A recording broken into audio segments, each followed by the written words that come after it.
জাতীয় রাজস্ব বোর্ড বিলুপ্তির অধ্যাদেশ জারির প্রতিবাদে টানা কলম বিরতিতে স্থবির হয়ে পড়েছে চট্টগ্রাম কাস্টম হাউসের স্বাভাবিক কার্যক্রম। এ বিষয়ে আরও বিস্তারিত জানাতে চট্টগ্রাম কাস্টমস থেকে যুক্ত হচ্ছেন সহকর্মী ইশতিয়াক শান। ইশতিয়াক, কলম বিরতি নিয়ে আন্দোলনকারীরা কি বলছেন, বিস্তারিত একটু জানতে চাচ্ছি আপনার কাছে।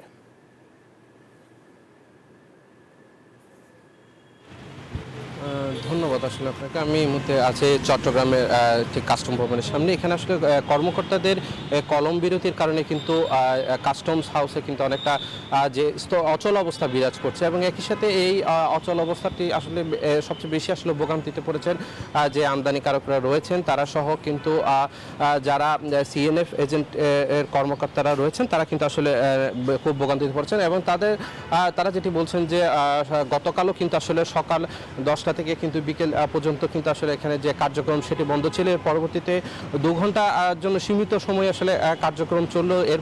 তখন কিন্তু আসলে দেখা যায় সার্ভার নানা ধরনের জটিলতা সহ আসলে জটিলতার কারণে কিন্তু আসলে তারা আসলে স্বাভাবিক যে কার্যক্রম আসলে সেটি করতে পারছেন না এবং কাস্টমস কর্মকর্তাদের যে কলম বিরতি তার কারণে আসলে শুল্কায়নের যে কার্যক্রম সেটি ব্যাহত হচ্ছে। এর প্রভাব পড়ছে কিন্তু আসলে পণ্য খালাসে এবং এতে করে চট্টগ্রাম বন্দরে কন্টেনার জট আসলে যেটি নিরসনের জন্য সরকারি যেই উদ্যোগ নেওয়া হয়েছিল সেটিও কিন্তু অনেকটা ভেস্তে যেতে বসেছে এবং অপরদিকে আমদানিকারকরা বলছেন যেটি নির্দিষ্ট সময়ের মধ্যে আসলে পণ্য খালাস নিতে না পারার কারণে কিন্তু দ্বিগুণ পর্যন্ত আসলে পোর্ট ড্যামারেজ গুনতে হচ্ছে। এছাড়া জরুরি খাদ্যপণ্য যথাসময়ে খালাস নিতে না পারায় কিন্তু আসলে বাজারে যে সাপ্লাই চেইন রয়েছে তার মধ্যেও কিন্তু আসলে প্রভাব পড়ছে বলে তারা বলছেন এবং একই সাথে আমদানিকারকরা বলছেন যে এর ফলে যে পণ্যের সরবরাহ আসলে সেটিতে আসলে সংকট সৃষ্টি হয়ে কিন্তু যে স্বাভাবিক যে ভোগ্যপণ্য তার মধ্যে কিন্তু আসলে প্রভাব পড়তে পারে এবং সেই ভোগ্যপণ্যের মধ্যে যদি আসলে প্রভাব পড়ে সেই ক্ষেত্রে বাজারে আসলে যে খুচরা পর্যায়ের ক্রেতারা রয়েছেন আসলে তারা কিন্তু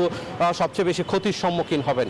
তো চট্টগ্রাম কাস্টমস ভবন থেকে আমার কাছে এই ছিল সর্বশেষ সংবাদ। আপনাকে ধন্যবাদ আমাদের সাথে যুক্ত হওয়ার জন্য।